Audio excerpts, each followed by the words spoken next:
Hey, Ashley, welcome to the show. Hey, thanks for having me on. I appreciate it. Absolutely, man. It's a pleasure to have you here. So, if you're listening right now and you haven't met Ashley yet, Ashley Scott Meyers is a screenplay writer, producer, and director.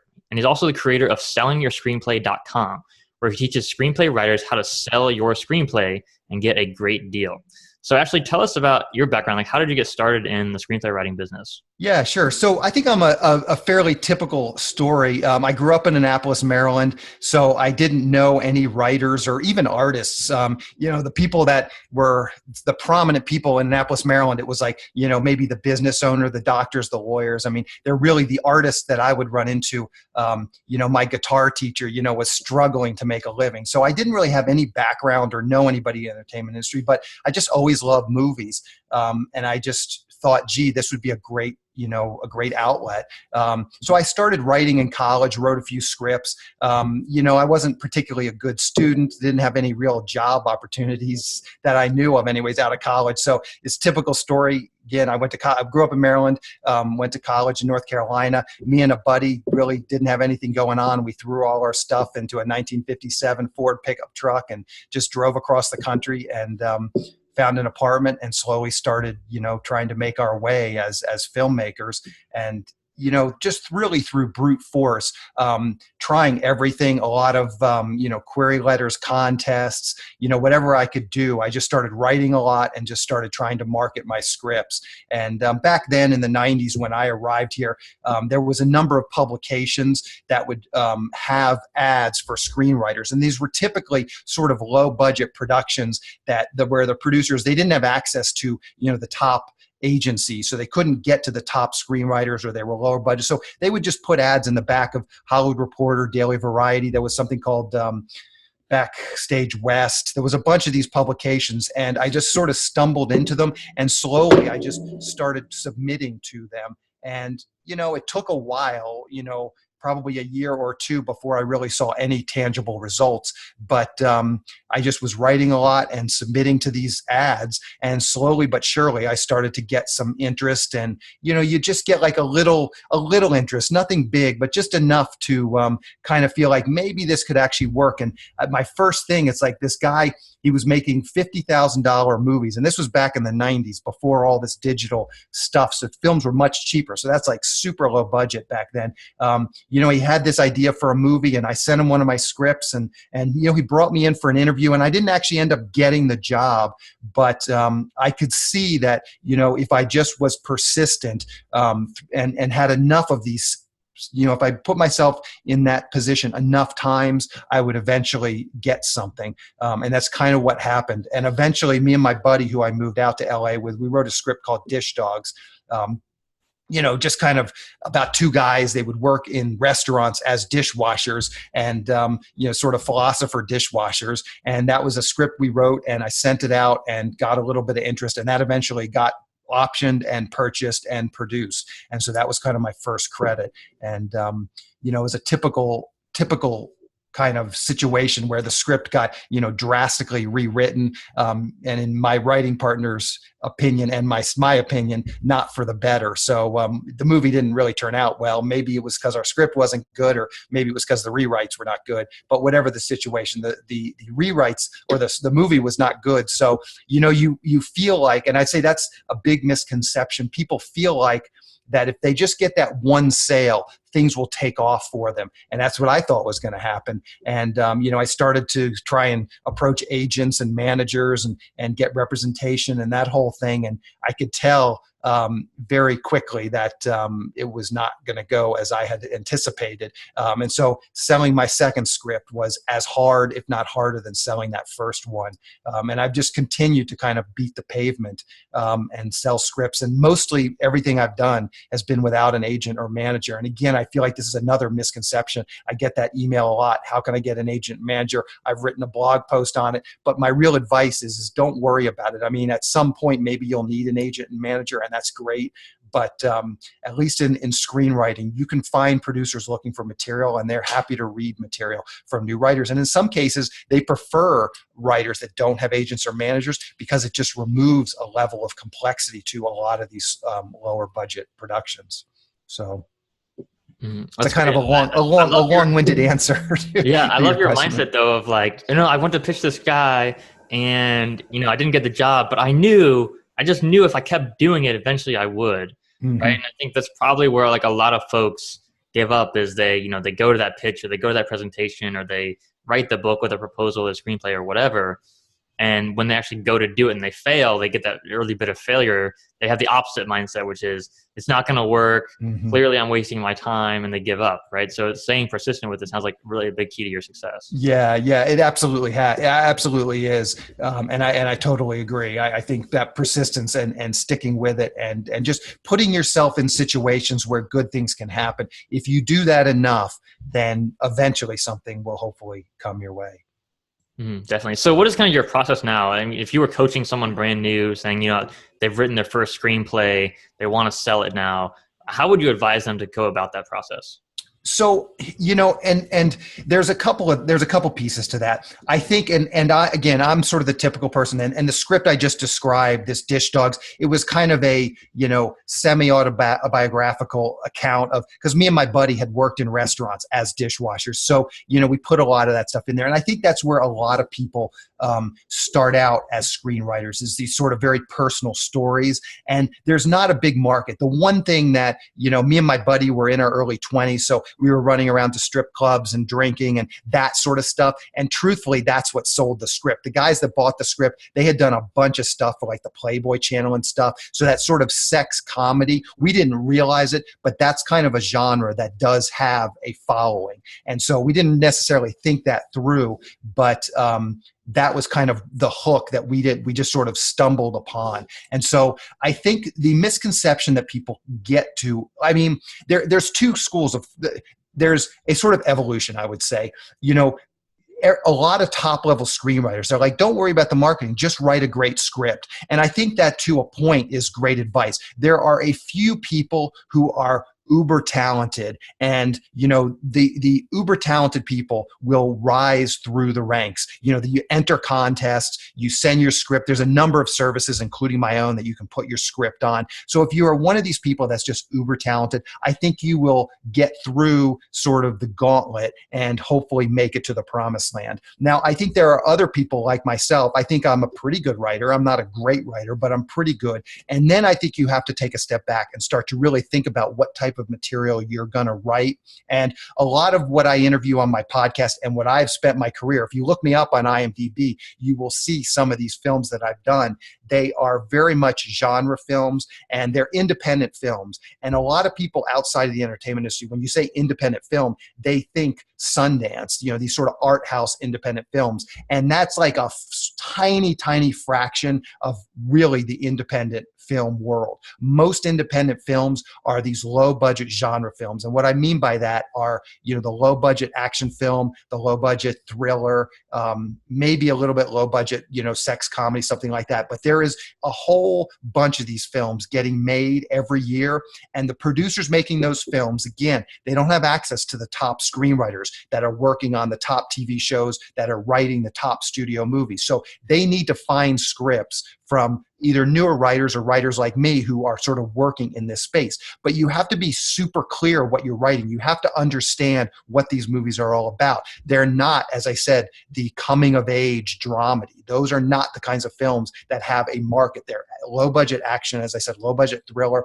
And you can get a feel for some of these movies if you go to IMDb and you look up actors like Nicolas Cage or actors like Eric Roberts. If you go look at Nicolas Cage right now, his IMDb page, in the last 2 or 3 years, he's probably been in 10 movies that you've never heard of. And these are exactly the type of movies that I'm talking about. And you will see some of them look pretty cheesy, and some of them probably are. And a lot of times as actors, as their star starts to dim, they need to make a living too. And so they start to appear in these types of films. But that can kind of give you a feel for what it is. So if someone comes to me and, and they're early in their career and they're kind of still finding their way, I think it's totally okay to write that script that's super personal or that you're super passionate about, submit it to contests, check out some of these online services and see, maybe you're one of those uber talented people, and maybe just your tastes is also very marketable. So maybe you'll make it through. But what I find is After people do this for a couple of years, 2 or 3 years, and have no success, most of the time they just give up. And I think there are some talented people that if they didn't give up, they could find a niche, or they could find a place in this sort of independent genre world. And the other thing is if there is a template where these independent genre films are a lot easier to sell. And I don't want to make it sound like they're easy to sell, because it's still a ton of work, and whether it's worth the effort is a whole nother, philosophical debate, perhaps for another day. So it's not easy to sell these scripts, but it's easier than selling a studio script. So once you start to get a few of these scripts, if the movies turn out really, really well, you will move up the ranks. And the best way to get to be a studio level screenwriter is to write one of these genre, or the easiest way I would say is to write one of these genre films and have it be a success. And there are examples of that. I mean, James Gunn, the guy who wrote and directed Guardians of the Galaxy movies, go and look him up on IMDb. He started writing really cheeseball movies for Tromeo, but they were good. They were better than the other schlock that people are doing at this sort of low budget level. And so he moved up the ranks. I mean, James Cameron, I think his first movie was like Piranha 2.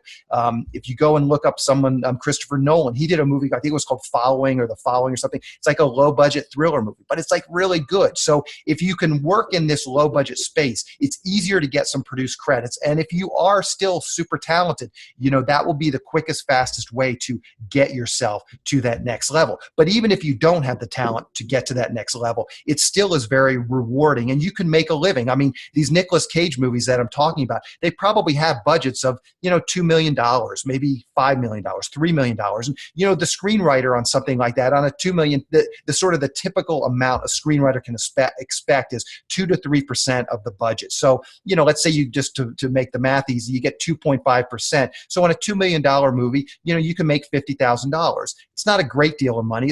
You're not going to retire on it. But if you can sell a script or two every year, you can kind of make a living at it. And again, if one of these films breaks out, all of a sudden you can get yourself to the next level. Mm-hmm. That's awesome. So it sounds like what you're saying really is the market research is like a big part of that process, right? So you have to understand like who are these producers that are actually buying these types of films, what type of scripts are most likely to sell, and you kind of have to carve out that niche for yourself by focusing on one area so that you're not just writing screenplays that really don't have a market or any demand for them. Exactly. That's precisely sums it up. And I'll give you kind of an example for that. A real good example is if you can write a really compelling one location thriller, like your chances of success, like it doesn't have to be great. Like despite what people think about studios, Hollywood studios and stuff, like to sell a script to a studio, it's got to be really, really, really, really good.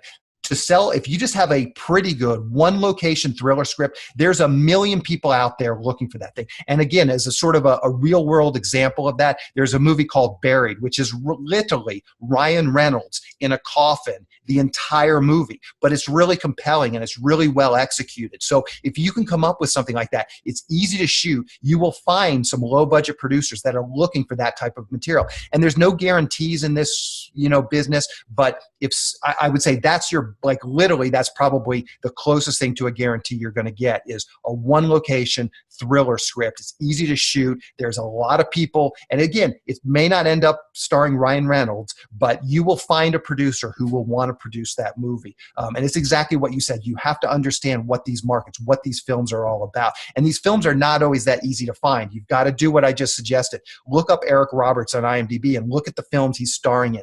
Danny Trejo is another one of these guys. Look at the films he's starring in. Look at these films that Nicolas Cage is starring in. Drill down on IMDb into IMDb Pro. Look at the producers that are doing these movies, and then look at the other movies that they're doing, and go and watch those movies. Find those scripts. Read those scripts. Dig around on those writers and do your research and figure out what those producers are looking for, because that's exactly right. If you write what a producer is looking for, it's a much, much easier battle than just writing what you want to write and hoping to find a producer that also likes that. Yeah, definitely. And that's exactly what market research is about, right? It's about understanding who your customer is. And in this case, like you're selling to producers, right? So those are who your customers are. And so, what you mentioned about, having like how many scenes do you need to have? How many actors do you need to have? Is it going to be like, 10 airplanes that need to explode? Well, that's going to increase the budget, right? So it sounds like, especially if you're writing a thriller, you have to take into account all these different things that are going to impact the budget of the film, the location of the film, how the producer is going to do their job. So the simpler you make it for them in your script, when you're writing that script, the simpler it's going to be to sell. Yeah, absolutely. Absolutely. That sums it up. Exactly.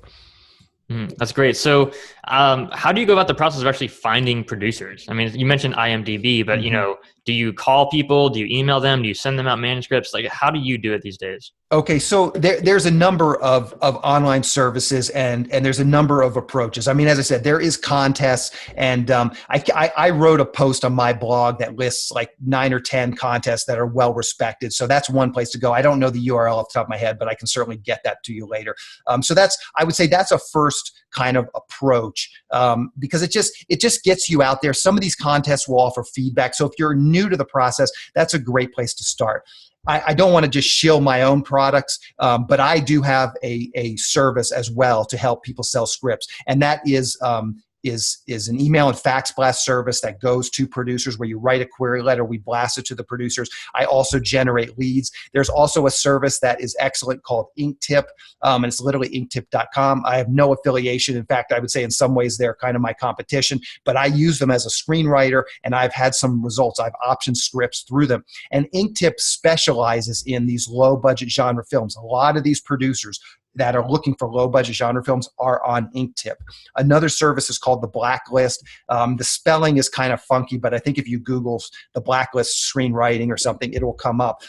That's a little bit higher level, but they've done a good job to get higher level agents, managers, and producers in there. So I would say if your script is sort of higher level, and you can look on these services to see what kind of successes they've had, look at the successes they've had, and then kind of determine, is my script more like this? A lot of scripts that do well on The Blacklist are, historical dramas, and those are not scripts that are ever going to actually sell or be produced, but they can act as good writing samples. And a producer might read it and say, this is really well written, and then they might hire you to write something that maybe is a little more commercial. So I would say if you're writing what you consider sort of elevated, high, really high quality stuff that's not this genre stuff, you might check out The Blacklist, something like this. But there are some other services. Those are services that I've used. You can also, like, I always get people asking me, well, I don't have a lot of money, I'm a starving writer, and that's no problem either. There's ways for you to sell your scripts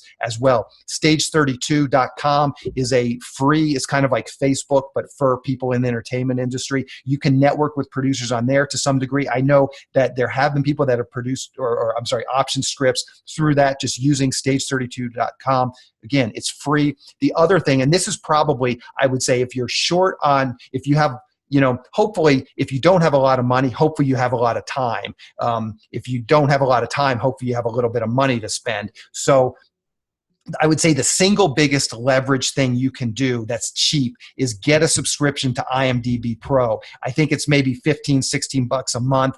I think they'll even give you a free sample for 2 weeks. So you could go to IMDb Pro, sign up for the free 2-week sample, and you dig into IMDb Pro, and in a lot of cases, not every case, but in a lot of cases, producers will list their email address, and you can just start scraping email addresses off there. And in some ways, like as I said, I have, through Selling Your Screenplay, I have an email and fax blast service, and that's a lot of what I've done is I've gotten these various email lists from various sources, including one source of IMDb Pro, but there's a number of other sources as well, and I've basically built my own list. So if you don't want to spend the time doing it, you can check out my service. But if you don't have any money to spend, I would say the single highest leverage thing you can do is go get a subscription on IMDb Pro and start building a list of producers and putting in a database and emailing those producers. You write a good log line, write a good query letter, and send it out. Now, to answer your question specifically, hopefully what's going to happen, and I get a lot of questions, people emailing me, well, how many people have sold scripts through your service? There have been people that have sold scripts through your service, but when people are asking that question, they are missing the big point. I mean, when you're pitching your query letter to these producers via email, you're not necessarily, I mean, you're hoping that they option the script and then buy the script. That's ideal. And then produce the script. So that's best case scenario. But what's more likely to happen is they are going to simply read your script and hopefully they will like it, but it won't be a good fit for them right now. That's totally fine. But then you start to build a Rolodex of people that like your writing, and you start to network with these people. And what's going to happen is these producers, maybe they're going to get an idea that they want somebody to write up. And then if they've read your script and they like it, they might come back to you and say, hey, could you write up this script? And maybe they'll pay you, maybe they won't, or whatever, but you build these relationships. The entertainment industry is very, very much a relationship business. And again, I will give you some sort of concrete examples of that. I just was hired to write 2 TV pilot episodes and show Bibles from a producer who's getting ready to pitch some TV series. And they're paying me some money to do it. And that relationship started with a cold query letter to this producer for a sci-fi thriller that I wrote. He liked it, he optioned it, but the script never got made. It didn't, for whatever the reason, he couldn't get the film funded, the option lapsed. I wrote a horror script a while later and pitched that to him. He liked it, he optioned it, and it just never went anywhere. Same thing, he just couldn't quite get the money. But I've stayed in touch with this producer, and I've gotten to know this producer, and through that relationship, I've written up some free stuff. Every now and then he knew someone that had the rights to a comic book, and he said, hey, can you read a bunch of these comic books and write up like a 5-page treatment? I don't have any money. Could you just do it? I said, yeah, sure. So I wrote up a free 5 or 7-page treatment sort of this series of comic books. And he knew the people that had the rights, so he took it in, pitches them. It didn't work out, and he didn't pay me anything for it, no sweat. So the relationship has been developing. I think I've now known him over 3 years, and finally now he's come back to me and actually has a paid project that he is now bringing me in on. But that relationship started with a cold query letter, and he liked my writing, and I stayed in touch. So I think that's the other thing that people miss, no matter how you're going about this or what method you're using to market yourself. It's a long journey. There's going to be a number of missteps. There's going to be a number of failed projects to eventually hopefully get to the one that actually breaks out. And there's a good chance that these he's paying me a little bit of money. Great. So I'm going to make a little bit of money, but in all probability, these TV pilots will not get sold or picked up. And so it'll end there, and that will be it. But again, I'm building a relationship with this guy, and this guy is producing real movies. Like on IMDb, I can see every year he's producing real movies. So knowing that guy that's the exact guy that I want to know. Are these projects that I'm working with him going to work out? Maybe, maybe not. But if I stay in touch with him and if my relationship builds with him, I have no doubt it may take another 10 years, but at some point that relationship will actually pan out and ultimately lead to a produced credit. So don't get too caught up in sort of the short-term goals. Oh, I did an email and fax blast and I didn't sell anything, or I didn't option anything. Build those relationships with people. And that's really what you're trying to do with any of these services, is build those relationships. I've interviewed people that have had success on Inktip. And again, it's so often, it's not the initial option. I've optioned myself 2 things on Inktip, but I've tried to stay in touch with those producers. And again, it's not that initial option or sale. If that happens, great. And one of the things that I fell into, I mentioned Dish Dogs was my first credit.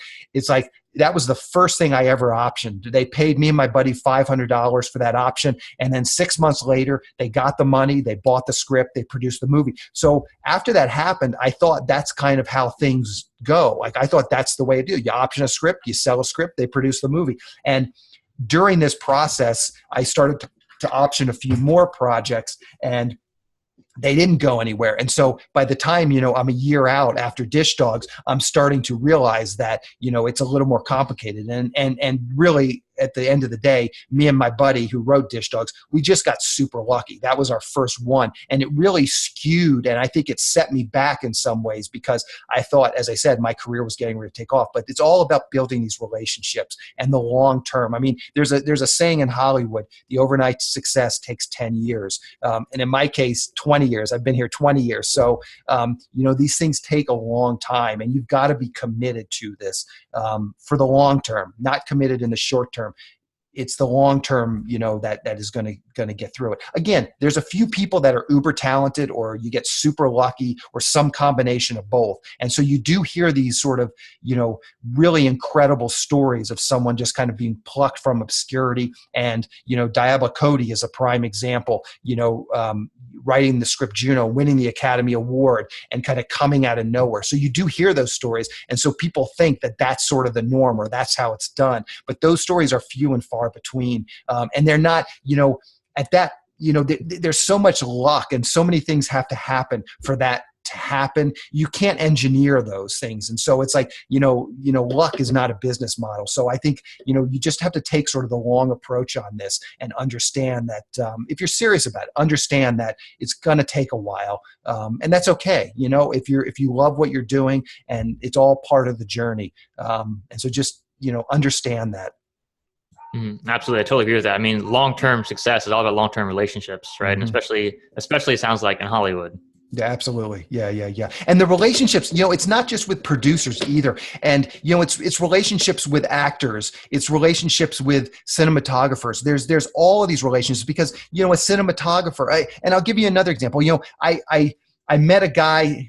I mean, this is just it's such a random thing, but it's like me and my buddy who I keep talking about, and his name's Nate. So me and Nate, we wrote the script Dish Dogs. And so we started doing extra work when we first got to LA just to make a few bucks. And we met this guy named Jeff Stein and we became good friends with him. And his neighbor was this guy named Lloyd. And my buddy Nate is also a musician. This guy Lloyd was a musician. So, we kind of just became friends with them. And years later, Lloyd ended up being in a position. He was working at a post-production house and they wanted to start producing some films, and he had done some directing. So he's like, hey, my buddy Ash is a screenwriter. Let's get him to write the script. And they brought me in to write the script. And that was a credit that I have called Ninja Apocalypse. And so it's like, these things just take a long, long time. And relationships, it's not just the producers. It's just, my buddy Jeff's neighbor, it's like there's just random connections that can work out in years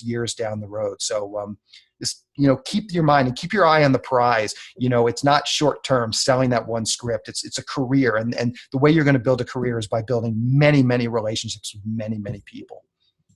Absolutely. I totally agree with that.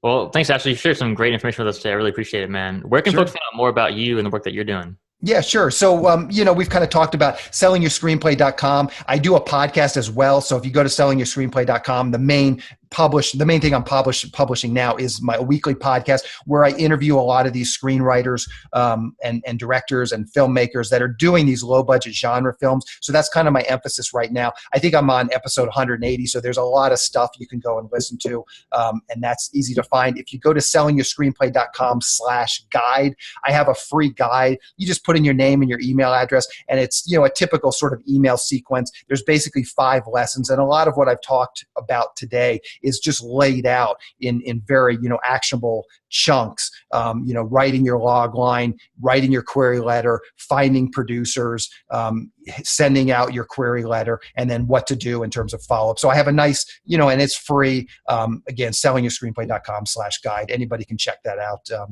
if they want. Awesome. Thanks so much for sharing, man. I appreciate it. Yeah, thank you. It's been fun, and hopefully people got some value out of this.